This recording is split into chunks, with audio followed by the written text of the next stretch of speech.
Hello everyone, मेरा नाम मोनिका भूषण है और आज हम लोग लैपलेस ट्रांसफॉर्म की क्लास नंबर 4 स्टार्ट करने जा रहे हैं।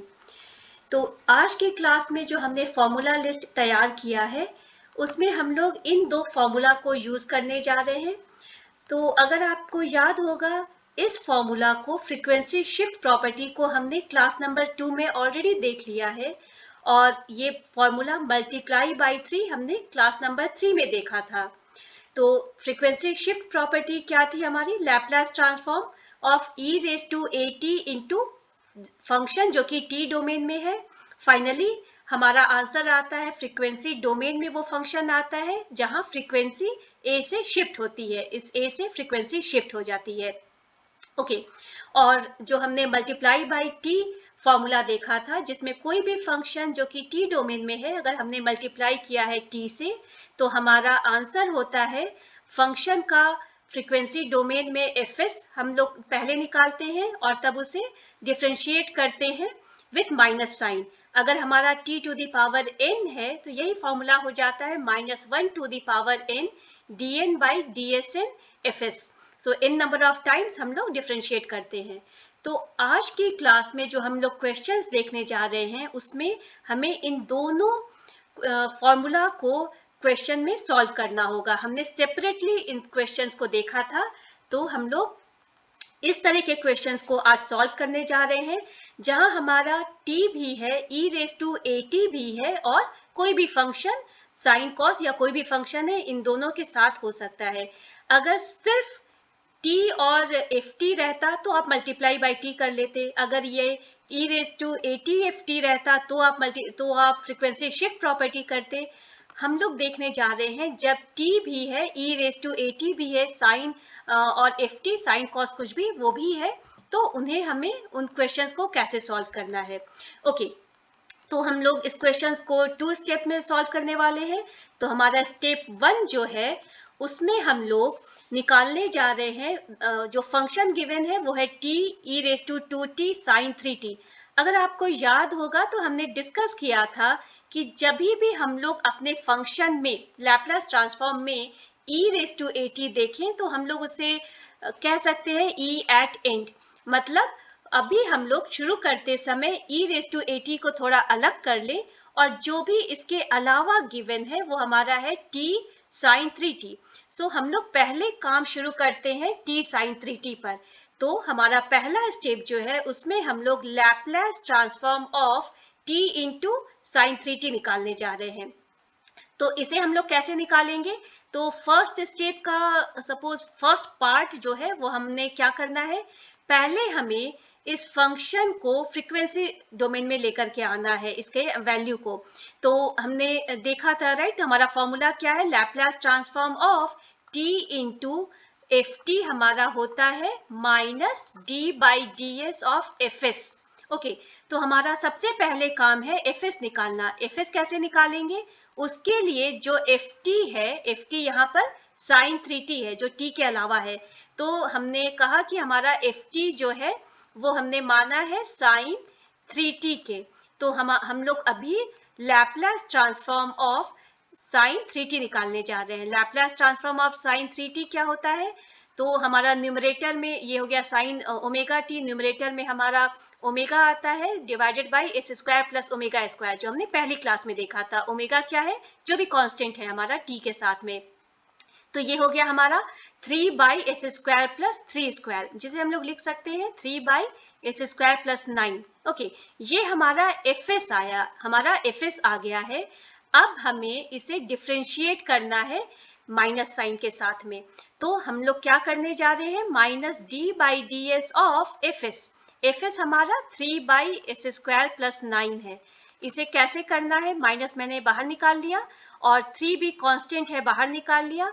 अब इसे d by D S of easy calculation के लिए मैंने इसे s square plus 9 to the power -1 लिख दिया है। जो डिनोमिनेटर में था न्यूमरेटर में आ गया टू द पावर -1 करके। ओके, अब हम लोग फॉर्मूला यूज करने, ये फॉर्मूला आपको पता है, d by D x of x to the power n क्या होता है, n into x to the power n-1। इसी जनरल फॉर्मूला को हम लोग यूज करके इस वैल्यू को निकालने जा रहे हैं। -3 हमारा ऑलरेडी बाहर में है। अब ये हमारा n आ गया, करेक्ट ना? So -1 is my n। अब हम लोग क्या करने जा रहे हैं, S square plus 9 to the power n -1, मतलब -1 और फिर कुछ नहीं, चेन रूल लगा रहे हैं हम लोग, S D by D S of S square plus 9 लिखेंगे। और फाइनली क्या आ रहा है, -3 इंटू -1 3 हो गया, into s square plus 9 to the power -2 d by D S of मेरा क्या आ रहा है, एस स्क्वायर हमने निकाला, तो इस डी बाई डी एस को हटाकर हम लोग सीधे इसकी वैल्यू ही लिख देते हैं। तो यहाँ हमारा क्या आएगा, ये हमारा 2s आएगा plus D by D S of 9, D by D S of constant हमें 0 देता है, करेक्ट? तो ये हमारा आंसर आ गया, जो कि है 3 इंटू 2 हो गया 6 इंटू एस, और s square plus 9 to the power -2 को हम लोग डिनोमिनेटर में अगर डाल दें तो एस स्क्वायर प्लस 9 स्क्वायर हो जाएगा। तो हमारा आंसर हम लोग भी सेम आंसर निकाल कर ले आए। फाइन। इस स्टेप के बाद में अब हमें क्या करना है, हमारा स्टेप 1 कंप्लीट हो गया है। अब हम लोग स्टेप 2 में जाते हैं। जो स्टेप 2 हमारा क्या था, आपको याद होगा, हमने कहा था ई एट एंड, मतलब अब हमें ई की प्रॉपर्टी यूज करनी है और हमें फाइनल आंसर अब लेकर के आना है। तो इसे हम लोग कैसे करने वाले हैं, तो हमारे स्टेप 2 में अब हम लोग क्या करेंगे, जो भी हमारा फाइनल इस फर्स्ट स्टेप का आंसर आया है उसमें कुछ नहीं, हमारी जो इफेक्ट है ई रेज टू ए टी की, वो हमें फुलफिल करना है, जो कि जहां भी आपको एस दिखता है, न्यूमरेटर डिनोमिनेटर कहीं भी, वहां उस एस को आपको इस ए से शिफ्ट करना है। मतलब 6 इंटू न्यूमरेटर में हम लोग एस की जगह पर लिखने वाले हैं एस माइनस ए। एस माइनस ए, मेरा ए क्या है, A2 है, सो एस माइनस 2। डिनोमिनेटर में क्या लिखने वाले हैं, डिनोमिनेटर में भी हमने एस देख लिया, तो इसे सबसे पहले शिफ्ट करना होगा ए से, तो एस माइनस 2 लिख लिया।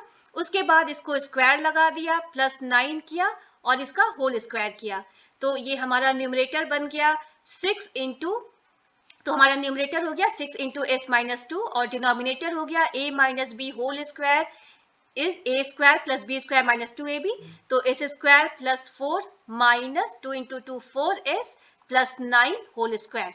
ओके, यही वैल्यू हम लोग यहाँ पर इसे देखने वाले हैं। तो फाइनली हमने क्या किया, हमारा न्यूमरेटर 6 इंटू एस माइनस 2 आ गया और डिनोमिनेटर में s square minus 4s plus 9 plus 4 is 13, so 13 whole square. तो इस तरह से 2 स्टेप्स दे करके हमें इन क्वेश्चंस को सॉल्व करना है। अब हम लोग सेकंड क्वेश्चन पर चलें, तो एग्जैक्टली सेम वे में इस क्वेश्चन को भी हम लोग सॉल्व करने वाले हैं। जहां आपने क्वेश्चन में देखा लैपलेस ट्रांसफॉर्म निकालना है, जिसमें t भी मल्टीप्लाइड है, e raise to a t भी है और कोई फंक्शन भी है, तो हमारे दिमाग में आ जाना चाहिए कि हम लोग e एट एंड करने वाले हैं। तो उस केस में e रेज टू -3t को थोड़ा हम लोग असाइड कर लें। इसके अलावा जो भी बचा है वो है हमारा t इंटू कॉस 2t। सो t इंटू कॉस 2t पर पहले हम लोग काम शुरू करने वाले हैं। ये हमारा स्टेप 1 है। हमने देखा था स्टेप 1 का ए पार्ट क्या था, कि हम लोग सबसे पहले फ्रीक्वेंसी डोमेन में हमें आना है। तो हम लोग उसके लिए क्या करेंगे, Laplace transform of cos 2t निकालेंगे। Laplace transform of cos 2t क्या होता है, हमने देखा था cos के केस में न्यूमरेटर में s होता है, करेक्ट, s। डिनोमिनेटर में क्या होता है, S square plus omega square, omega क्या है 2, सो एस स्क्वायर प्लस 2 स्क्वायर, जिसे हम लोग लिख सकते हैं S square by S square plus S plus 4। Okay, अब हमें क्या करना है, अब हमें ये हमारा एफ एस आ गया। अब हमें मालूम है Laplace transform of t into F T जो होता है वो होता है minus D by D S of हमारा एफ एस होता है, करेक्ट। एफ एस इस केस में क्या है, इस केस में हमारा एफ एस है S by S square plus 4। Okay, तो इस पर हम लोग अब काम शुरू कर रहे हैं। हमने माइनस बाहर निकाल लिया और d by D S of u by v form, आपको याद होगा डी बाई, जो जनरल फॉर्मूला है वो मैं लिख रही हूँ, d by D x of u by v क्या होता है, d by D x of u by v is v into D by D x of u minus u into D by D x of v divided by v square. तो हमारा u और v क्या है, s हमारा u है और v है S square plus 4।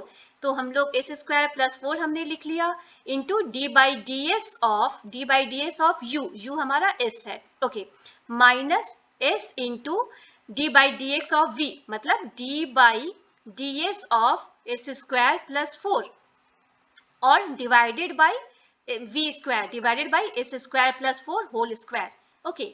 अब नेक्स्ट हम लोग क्या करने वाले हैं, S square plus 4 into D by D S of S आपको 1 देगा, minus S into D by D S of S square क्या हो जाएगा 2s plus D by D S of constant आपको 0 आंसर देगा। तो फाइनली ये न्यूमरेटर में आ गया और s square plus 4 whole square denominator में आ गया। तो हमने माइनस बाहर रहने दिया है और अंदर में है S square plus 4 minus 2s square and then denominator है S square plus 4 whole square. Finally हमने माइनस को अंदर ले लिया और अब ये हो जाएगा आपका, ये आपका हो जाएगा s square minus 4 divided by S square plus 4 whole square. तो आप देखेंगे ये आंसर हमने भी निकाल लिया एग्जैक्टली, फाइन। हमारा स्टेप 1 कंप्लीट हो गया। अब हम लोग स्टेप 2 में चलते हैं। स्टेप 2 एग्जैक्टली पिछले क्वेश्चन के जैसा हम लोग करने वाले हैं, जो कि हमने कहा था ई एट एंड। अब उस ई पर हम लोग काम शुरू करेंगे। तो हमने जब भी फंक्शन के साथ में e रेस टू at दिखा है, हमें करना कुछ नहीं है, जहां भी हमारा s है न्यूमरेटर डिनोमिनेटर, जहां भी हमने s देखा बस उस s को शिफ्ट कर देना है इस a से, जो कि हमारा -3 है। तो s को पहले आप शिफ्ट करें s माइनस a मेरा -3 है, s minus of -3 whole square -4 divided by, again s की जगह हमने क्या लिखना है, पहले हमें शिफ्ट करना है s माइनस a है मेरा -3, s minus of -3 whole square plus 4 and then whole square, okay. तो उस केस में हमारा न्यूमरेटर क्या आ जाएगा, s प्लस 3 होल स्क्वायर -4 हो जाएगा, करेक्ट। हमारा न्यूमरेटर हम लोग देख रहे हैं ये हो जाएगा यहाँ पर s प्लस 3 होल स्क्वायर -4 और डिनोमिनेटर में क्या आ जाएगा s plus 3 whole square plus 4, इनका कंप्लीट का स्क्वायर हो जाएगा, करेक्ट, इनका कंप्लीट का स्क्वायर। और a plus b whole square का हमने इसके बाद फॉर्मूला लगा दिया, जो कि होता है a plus b whole square a square plus b square plus 2ab, -4 डालने पर हमारा आंसर न्यूमरेटर में इतना आया। डिनोमिनेटर में अगेन सेम फॉर्मूला यूज करके हमने ये आंसर लिया।